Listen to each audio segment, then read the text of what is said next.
సమిష్టిగా కృషి చేసి టీడీపీ విజయాన్ని సాధించుకుందామని అన్నమయ్య జిల్లాలోని Rajampet parliament Telugu Desam party MP అభ్యర్థి సుఖవాసి బాలసుబ్రహ్మణ్యం అన్నారు. రాయచోటి పట్టణంలోని మదనపల్లి రోడ్డు ప్రమాదంలో బీసీల సభకు ముఖ్య అతిథిగా పాల్గొన్నారు.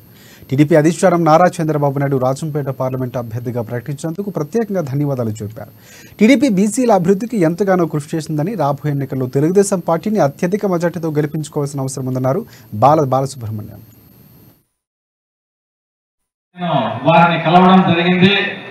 నిన్న సాయంత్రం వారు నాకు తెలియజేసిన విషయం ఏమంటే, పొత్తుల కథ నేను చూసుకుంటాను, మన రాజంపేట పార్లమెంటుకు నువ్వే అభ్యర్థి, నువ్వు ప్రచారం చేసుకో, రేపటి నుంచే నువ్వు అందరినీ కలవడం మొదలు పెట్టాలా అని వారు నన్ను ఆదేశించడం జరిగింది. రేపు ఎవరిని కలవాలా అని నేను ఆలోచించేంతలో ఈ సభా కార్యక్రమం పెట్టడం, ఈ సభలో బీసీ సోదరులందరినీ, బీసీ సోదరీమణులందరినీ కలుసుకునే అవకాశం రావడం నాకు సంబంధించి ఒక శుభ పరిణామంగా నేను భావిస్తున్నాను. ఎందుకంటే నన్ను పార్లమెంటుకు పోటీ చేయమని అడిగినప్పుడు నేను ఒక వారం రోజులు టైం కావాలని అడిగినాను.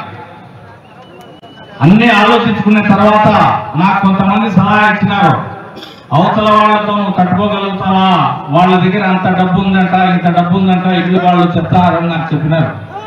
నేను రోజులు ఆలోచన చేసి ఒక్కటే సమాధానం చెప్పిన, వాళ్ళ దగ్గర ఎంత డబ్బు అయినా ఉండొచ్చు, మాకు బీసీ సోదరులు ఉన్నారు, వాళ్ళని తీసుకొని నేను ఎన్నికల్లో ఖచ్చితంగా పోటీ చేస్తాను, వెనకడు వేసే ప్రసక్తే లేదు.